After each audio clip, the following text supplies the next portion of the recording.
बचपन से हमने बहुत ही आध्यात्मिक और पौराणिक कहानियाँ सुनी और देखी हैं।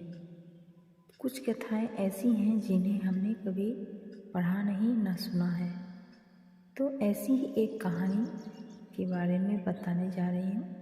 नमस्कार मित्रों, आज की कहानी है हनुमान जी ने भीम को अपने 3 बाल क्यों दिए।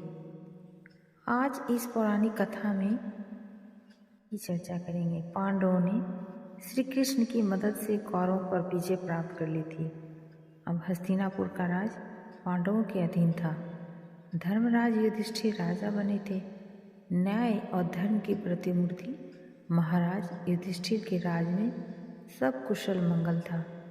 समस्त हस्तिनापुर आनंदमय जीवन व्यतीत कर रहा था।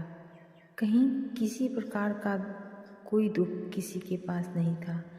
एक दिन नारद मुनि राजा युधिष्ठिर के पास आए और कहा कि महाराज, आप यहाँ वैभवशाली जीवन जी रहे हैं, लेकिन वहाँ स्वर्ग में आपके पिता बड़े ही दुखी हैं। युधिष्ठिर ने नारद मुनि से पिता के दुखी होने का कारण पूछा तो उन्होंने बताया कि पांडु का सपना था कि वो राज्य में एक राजसूय यज्ञ करें, लेकिन वो अपने जीवन काल में नहीं करा पाए। बस इसी बात से दुखी हैं। तब युधिष्ठिर ने अपने पिता की शांति के लिए राजसूय यज्ञ करने का फैसला लिया। इस यज्ञ में वो ऋषि पुरुष मृगा को बुलाना चाहते थे। ऋषि पुरुष मृगा भगवान शिव के परम भक्त थे। उनका ऊपर का हिस्सा पुरुष का था और नीचे का हिस्सा मृगा यानी हिरण का, इसलिए उनका नाम पुरुष मृगा था। युधिष्ठिर ने अपने छोटे भाई भीम को आज्ञा दी कि वह ऋषि पुरुष मृगा को ढूंढ कर लाए ताकि यज्ञ संपन्न हो सके।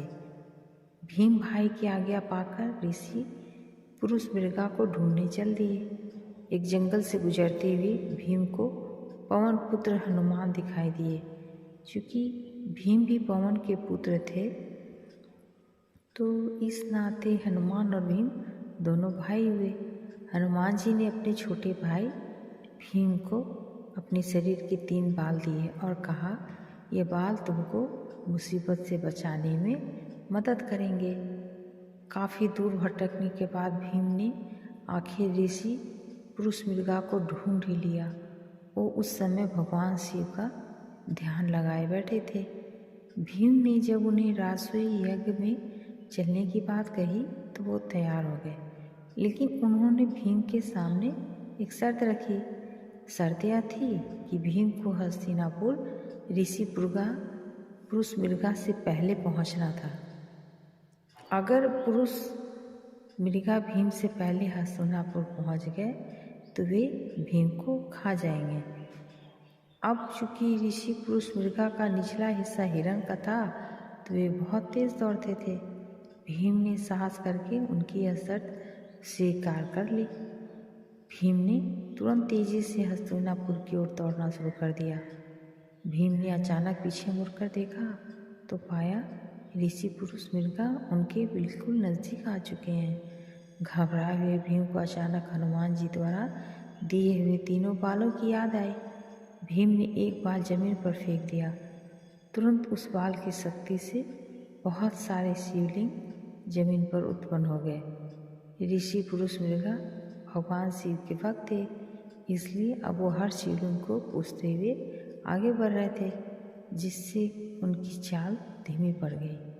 अब थोड़ी देर बाद भीम ने फिर दूसरा बाल फेंका तो फिर से बहुत सारे शिवलिंग उत्पन्न हो गए।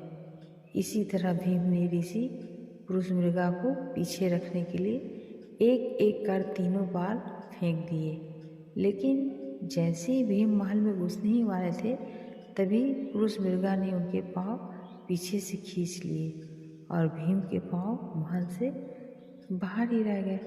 अब पुरुष मृगा भीम को खाने के लिए जैसे ही आगे बढ़े, तुरंत वहाँ राजा युधिष्ठिर और भगवान कृष्ण आ गए। तब ऋषि पुरुष मृगा ने युधिष्ठिर ने कहा कि आप ही न्याय करें। राजा युधिष्ठिर ने अपना फैसला सुनाया कि भीम के पांव ही महल से बाहर रहे थे, इसलिए आप भीम के सिर पैर खा सकते हैं। युधिष्ठिर के इस न्याय से पुरुष मृगा बहुत खुश हुए और उन्होंने भीम को जीवन दान दिया। फिर मंगलपूर्वक राज